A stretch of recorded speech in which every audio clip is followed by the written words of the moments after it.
4 бап байыркы чакырык. Айлар өтө берди.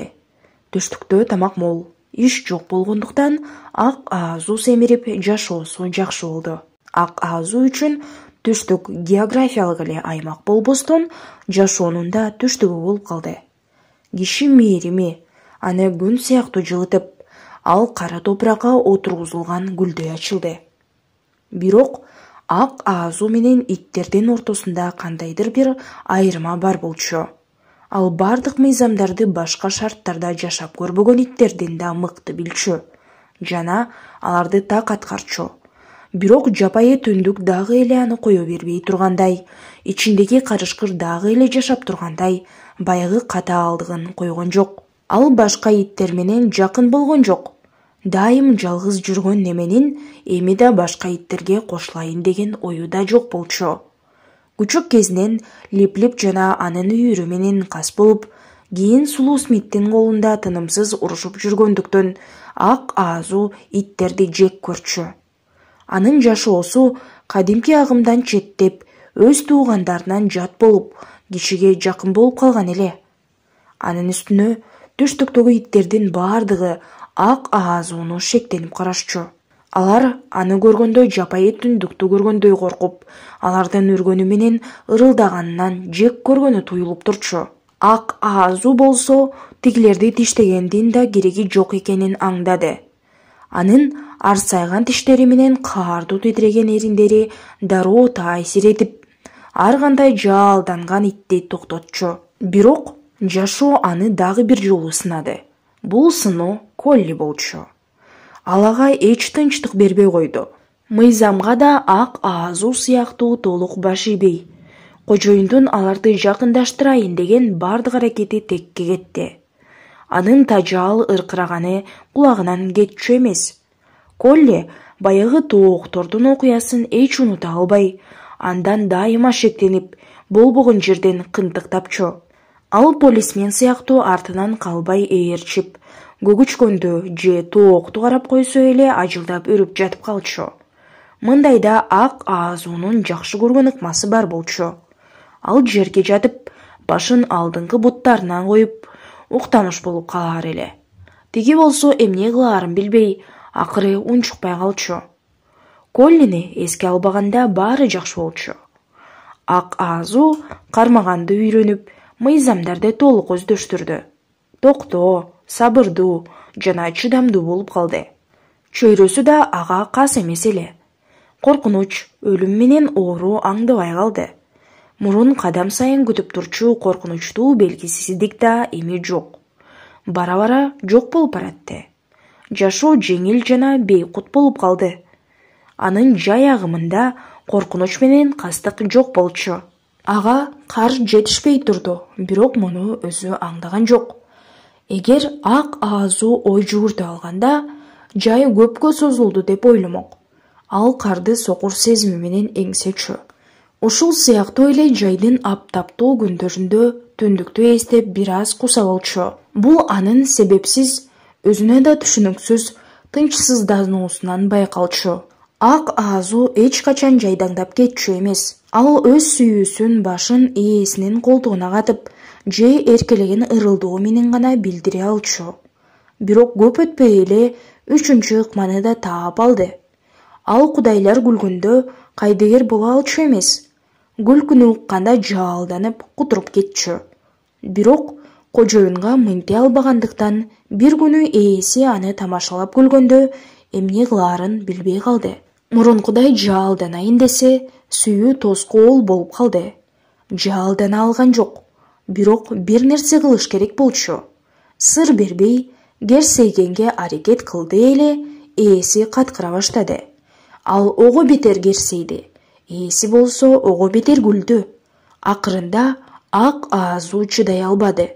Үстүңкү эрини ачылды да, тиши кашкайып чыгып, көзүндө кандайдыр бир жылмайуу сыяктуу нерсе пайда болду. Ошентип күлгөндү да үйрөндү. Ак аазу ээси менен ойногонду да үйрөндү.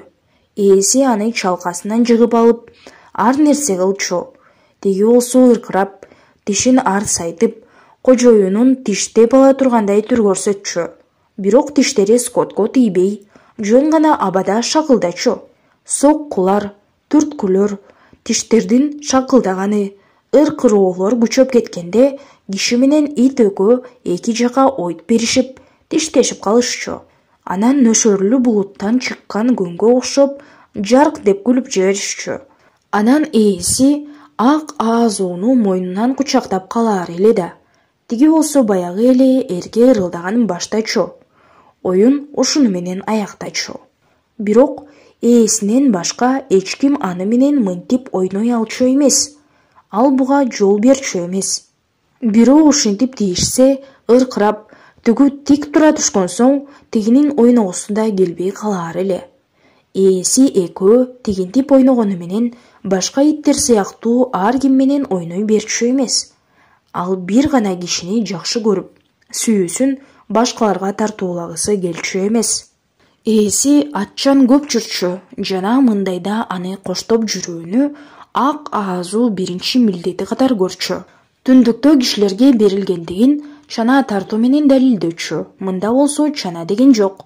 Эч ким иттерге жүк тартпайт. Ошондуктан ак Аазуу ээсин дайыма коштоп жүрчү, жана ушинтип ээсине берилгендигин далилдөөнүн жаңы ыкпасын тапты. Ал керейли кечке кабагым кашым дебей чуркап жүрө берчү. Бөрү желишке салып 50 миль баскандан кийин да чарчааны билинбей, аттын алдында зыпылдап кете берер эле. Ак Аазуу ушинтип ээсин коштоп жүрүп, сезмин билдирүүнүн 3-чү жолун үйрөнүп алды. Бирок таң калыштуусу аны өмүрүндө 2 жолу гана пайдаланды. Бул биринчи жолу ээси таза кандуу азуу атты түшпөй туруп, дарбазаны ачып жабууга үйрөтүп жатканда болду. Канча жолу дарбазага жакындап келип, жабууга аракет кылса да, тиги чалпоо ат үркүп, кетенчиктей берди. Барган сайын азуулонуп, кош аяктап тура калып, ээси теминип койсо мөңкүй баштады. Кабатыр болуп турган ак Аазуу бир маалда чыдабай кетип, атка жетип барды да жаалдана үрүп жиберди. Ушундан кийин өзү канча аракет кылды, кожоюн да канча шыкактады, бирок болбой койду.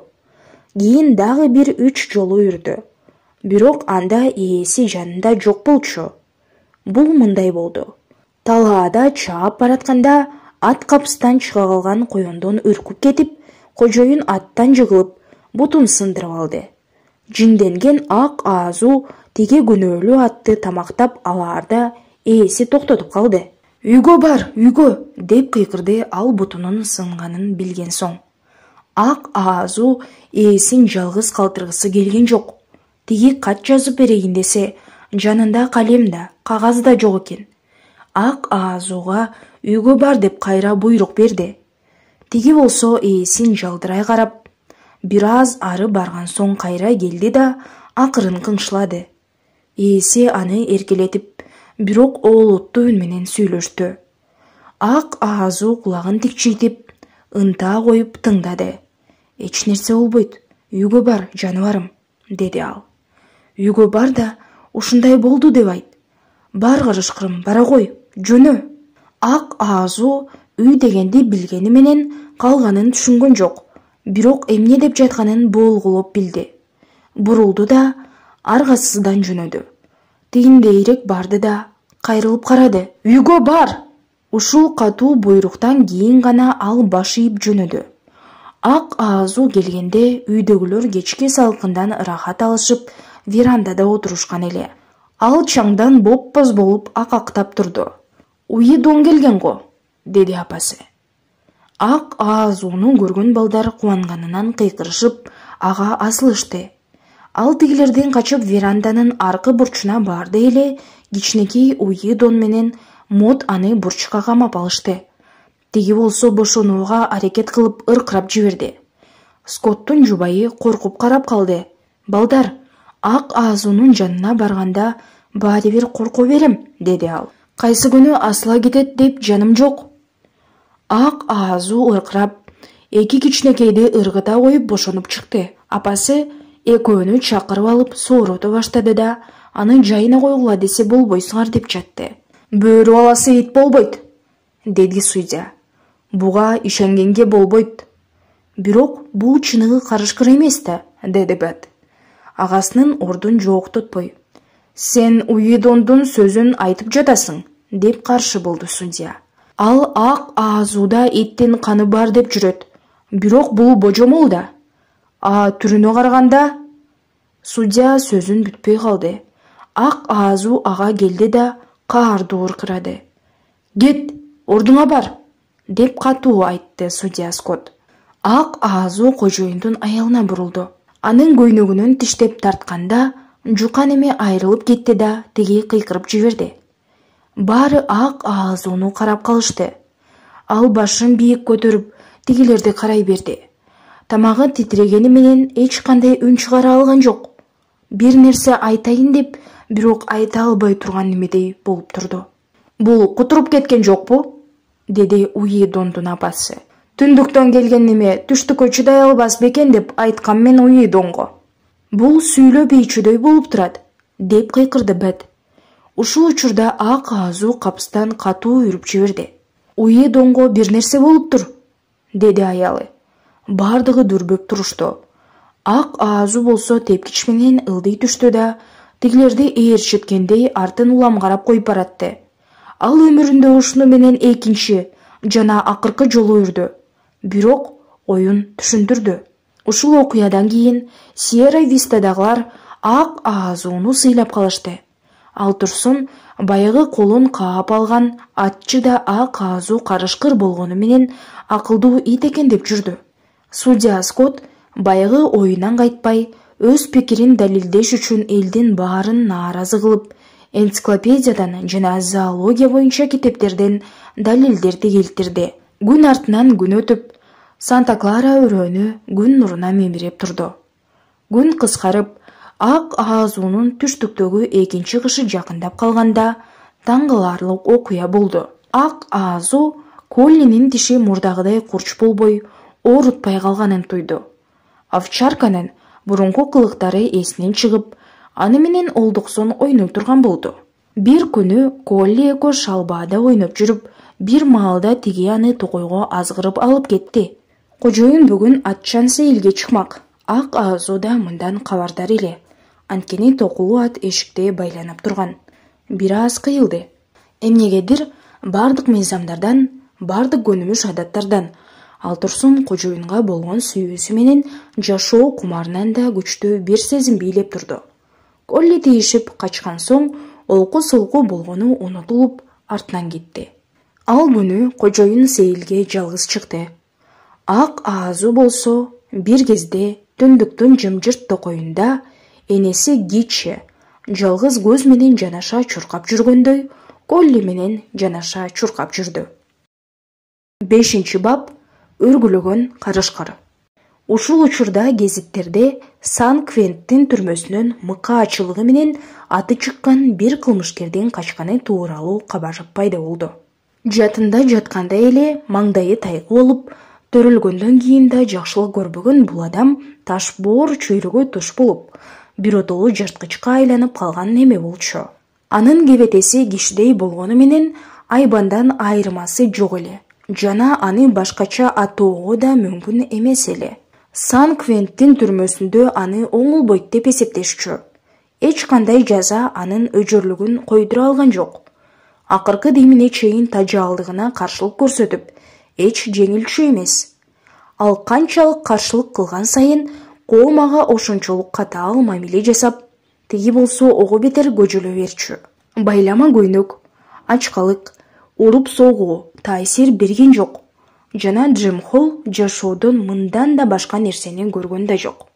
Сан-Францисконун чалбарында өткөн, коом кандай калыпка салса ошондой боло турган, бала кезинен тарта ушундай мамиле жасашты. Джим Холл 3-чү жолу түрмөгө отурганда өзүнө окшогон бир айбан кароолчуга туш болду. Тиги аны куугундуктап, каралай бергендиктен түрмөнүн болор болбос жеңилдиктеринен да куру калды. Алардын болгон айырмасы ушул эле. Тигинин бир боо ачкачы менен револьвери бар болчу. Ал эми Джим Холлдун колу менен тишинен башка эч нерсе жок эле. Бир күнү ал кароолчуга кол салып, чытырман токойдогу жапайы жырткыч сыяктуу тамактап койду. Ушундан кийин Джим Холлду бир кишилик камерага которуп коюшту. Мында ал 3 жыл жатты. Камеранын асты үстү капталы бүт темир менен капталуу болчу. 3 жыл бою бир да ишикке чыккан жок. Асманды, күндү бир да жолу көргөн жок. Күндүн ордуна камерада көгүм турду. Түндүн ордуна көөдөй болгон жымжырт караңгылык турду. Ал темир көрдө жатты. Бир адамдын жүзүн көргөн жок. Бир ооз сүйлөшкөн жок. Тамак беришкенде кадимки жапайы айбандай ыркырачу. Бүт дүйнөнү жек көрчү. Караанына чыдабай, күнү түнү уулучу. Анан жумалап, айлап, көрдөй караңгыда үн катпай отурчу. Анан бир түнү эптеп качып чыкты. Күзөтчү бул мүмкүн эмес деп безилдегени менен камера бош эле. Кароолчу болсо босогодо өлүп жатыптыр.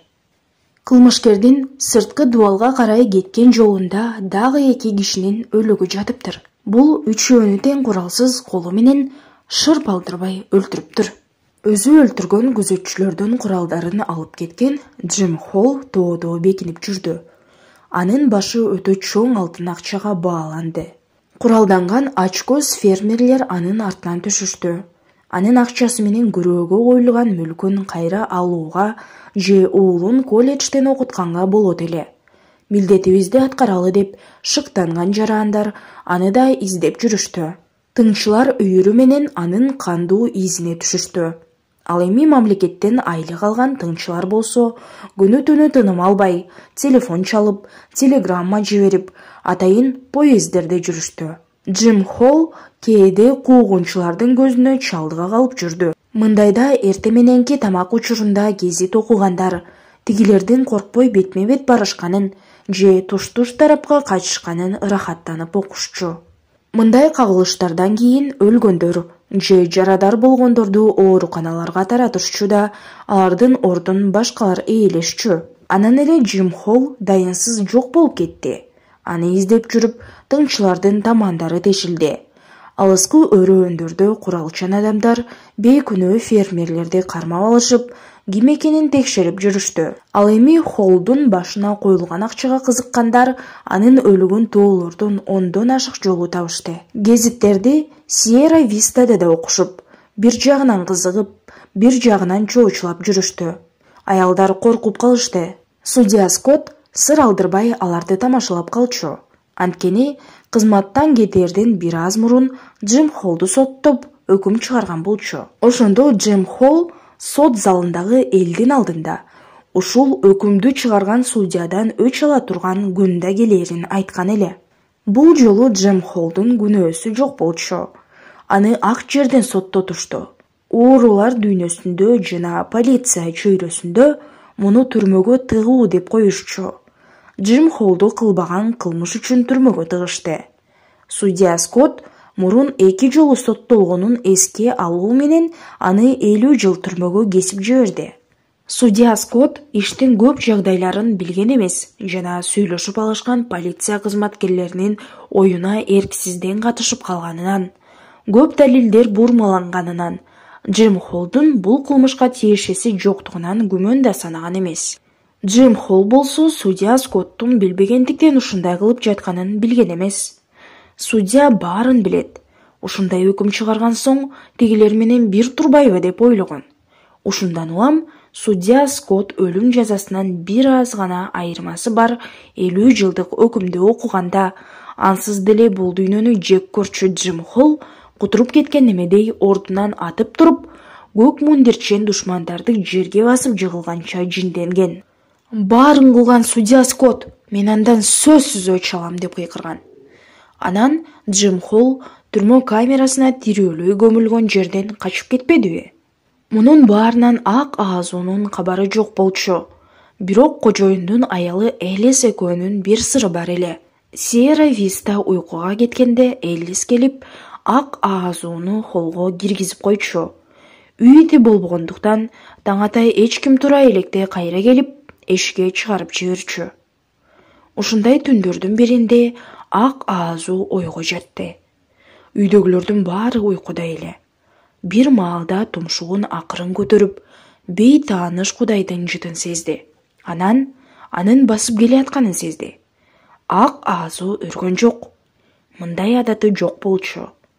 Бейтааныш Кудай акырын келатты. Ак аазу болсо эч шырп алдырган жок. Бейтааныш Кудай акырын келатты. Ак аазу болсо эч шырп алдырган жок. Анткени анын денеге тийип, шуудурай турган кийими жок болчу. Жапайы түндүктө эчен жолу аңы улап жүрүп, күтүүсүз кол салгандын кадырын билчү. Бейтааныш Кудай тепкичтин жанына жеткенде токтоп, кулак түрө тыңшап калды. Ак аазу катып турду. Бейтааныш Кудай тепкичтин жанына жеткенде токтоп, кулак түрө тыңшап калды. Ак аазу катып турду. Эмне болор экен деп күтүп калды. Тепкич коридорго алып барчу. Анда болсо кожоюн менен анын жакындарынын бөлмөлөрү бар. Ак аазу тишин арс айтканы менен унчукпай турду. Бейтааныш Кудай бутун көтөрүп, тепкичке койду да жогору чыкмак болду. Ушул учурда ак аазу ага секирди. Эскерткен да жок, ыркыраган да жок. Денеси абада каалгый түштү да Бейтааныш Кудайдын артына барып тийди. Далысына асылды да мойнуна тиштерин матырып дароо жыкты.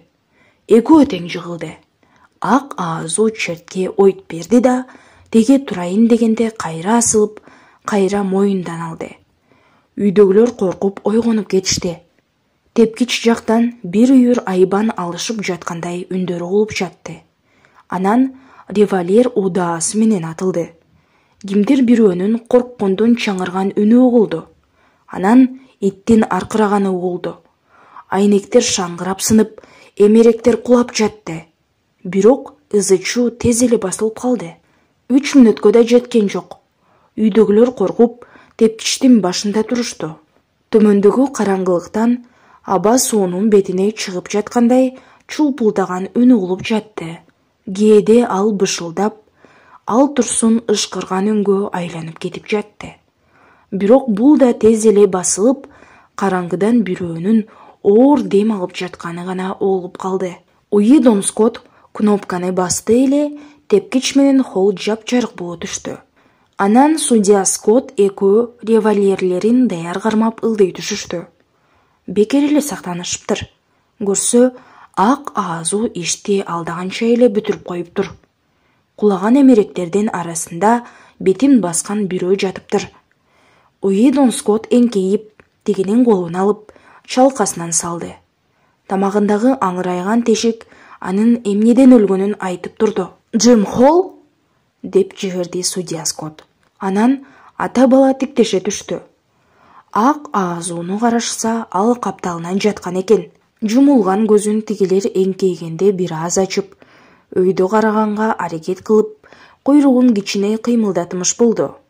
Уидон Скотт аны сылады эле жооп кайтарып кичине ырылдады. Анысы араң чыгып, дароо эле үзүлдү. Көзү жумулуп, денеси жайыла түштү да сулайып жатып калды. «Ишиң бүткөн экен, байкушум», деп кобурады ээси. «Аны көрө жатарбыз», деген судья телефонго карай жөнөдү. «Чынын айтканда, миңден бир гана мүмкүнчүлүгү бар эле», деди ак аазу менен 1,5 сааттай алып урушкан хирург.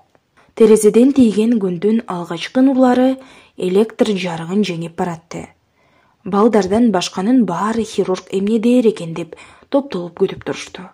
«Арткы бут сынган», деп улантты ал. «Кабыргадан 3 сынып, бери болгондо бирөө өпкөгө кирип кеткен. Кан көп кетип калыптыр. Сыягы ичинде да бар. Анткени муну тебелеген окшойт. Мен 3 ок дейип чыгып кеткенин айткан жокмун. 1000 десек аша чапкандык болор. 10.000 десек туура болот го. Ошол мүмкүнчүлүктү да колдон чыгарбайлы», деп жиберди судья Скотт. «Айткан акчаңызды берем. Керек болсо рентгенге салыңыз». Уидон дароо Сан-Францискодагы доктор Николска телеграмма жөнөттү. «Сиз таарынбаңыз, доктор. Биз сизге ишенебиз. Бирок бул ит үчүн колдон келгендин баарын жасаш керек». Хирург түшүнгөндөй жылмайды. Албетте, мен түшүнөм. Бул ит ага татыктуу. Муну кишидей, оорулуу баладай караш керек. Температурасын карап тургула. Мен саат 10-до кайра келем». ак аазууну кишидей карашты. Судьянын кыздары башка бирөөнү жалдасакпы дегенге нааразы болушуп, өздөрү карай башташты.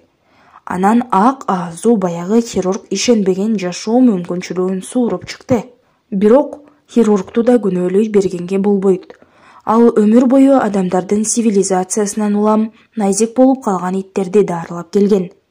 Ак аазуу менен салыштырганда алардын баары алсыз, чабаал болуп, жашоо үчүн тырмышагычу эмес. Ак аазуу болсо жапайы түндүктөн чыккан ит болчу.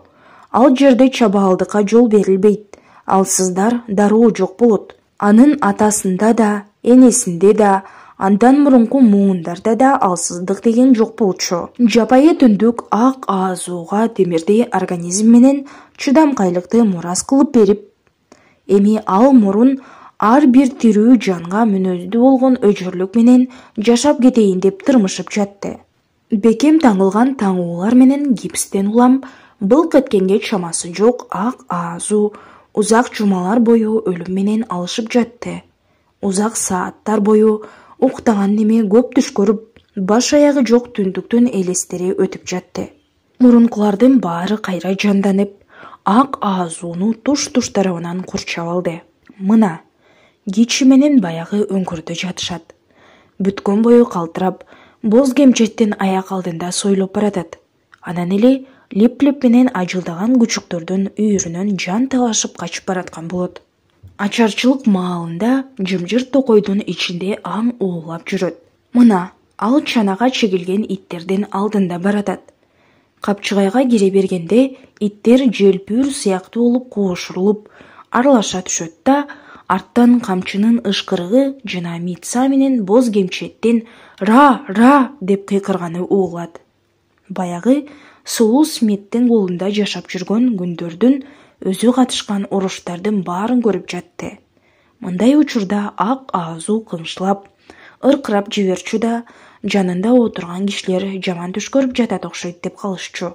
Бирок баарынан жаман бир азаптуу түш бар эле. Анын түшүндө чаңырган сүлөөсүнгө окшоп качырып келаткан эбегейсиз зор трамвайлар көп кирчү. Мына, ак аазуу тыйын чычкандын жерге түшөрүн күтүп, бадалда бекинип жатат. Эми секиргенде тыйын чычкан заматтын ортосунда тоодой болгон трамвайга айланып кетет да, коркунучтуу ышкырып, ага карай от бүркөт. Асмандан кудуп түшкөн карчыга да келатып эле трамвайга айланып кетчү. Мына, ал баягы Сулуу Смиттин кашаасында отурат. Топтолгон элден улам уруш болоорун билип турат. Эшикти карап, уруша турган итти күтөт. Эшик ачылат да, баягы коркунучтуу трамвай качырып келаткан болот. Ушул азаптуу түш күн сайын, түн сайын кирип, ак аазуу аны көргөн сайын жаны чыгып коркуп кыйналчу. Акыркы таңуу менен соңку гипсти ала турган күн да келди. Бул салтанаттуу күн эле. Бүт Сьерра Виста чогулду. Кожоюн анын кулагын кашып, тиги болсо баягы эле эрке ырылдаганын баштады. Кожоюндун аялы аны ыйык бөөрү деп атады. Бул элге абдан жагып, аялдар ыйык бөөрү деп кайталап кыйкырып жатышты. Ал эптеп турайын деп аракет кылды, бирок кайра жатып калды. Узак жаткандыктан бул чуңдары көчүн жоготуп коюптур. Ал кудайлардын алдында айыптуу болгон эмедей алсыздыгынан уялып кетти. Болгон күчүн жыйнап туруп, 4 аягына турду, бирок ары бери теңселип жатты. «Ыйык бөөрү!» деп жапырт кыйкырып жиберишти аялдар. Судья Скотт аларга салтанаттуу карады. «Туура айтасыңар», деди ал. «Мен да муну дайым айтчумун. Ак аазуунун кылганын эч бир ит кыла алмак эмес. Бул деген бөөрү, ыйык бөөрү», деп оңдоду миссис Скотт. «Ооба, ыйык бөөрү», деп макул болду судья. «Мындан ары мен муну ушундай деп атайм. Эми буга басышты кайрадан үйрөтүш керек болот», деди хирург. «Азыр эле баштай берсин. Эми баса берсе болот. Эшикке алып чыккыла». Ак аазуу эшикке чыкты. Анын артынан королду ээрчигендей бүт Сьерра Виста чыкты. Алы кетип, Шалбаға жеткенде чөпкө жатып бир аз эс алды. Анан процессия ары карай жылды. Ак аазу баскан сайын денесине кан жүгүрүп, булчуңдарына күч кирип жатты. Атканага жеткенде дарбазанын жанында Колли жаткан экен. Жанында 6 күчүк бойтуңдоп ойноп жүрүптүр. Ак аазу аларды таң калып карап калды. Колли ырылдап жиберген соң обочогой түштү. Кожоюн чөптө сойлуп жүргөн бир күчүктү буту менен аны көздөй түртүп койду. Ак аазу өксүө түштү эле кожоюн жоошутуп койду. Бет кармап турган Колли андан көзүн айырбай ыркырап эскертип турду. Күчүк сойлоп ак аазуга келди. Тиги болсо кулагын текшейтип кызга карап калды. Анан экөөнүн мурундары тиеше түштү да ак аазу тигинин жылуу тили менен жаагын жалап жатканын туйду. Анан өзү эмне болуп кеткенин билбей, тилин чыгарып күчүктүн мурдунан жалап койду. Кудайлар буга кыйкырып, кол чаап жиберишти.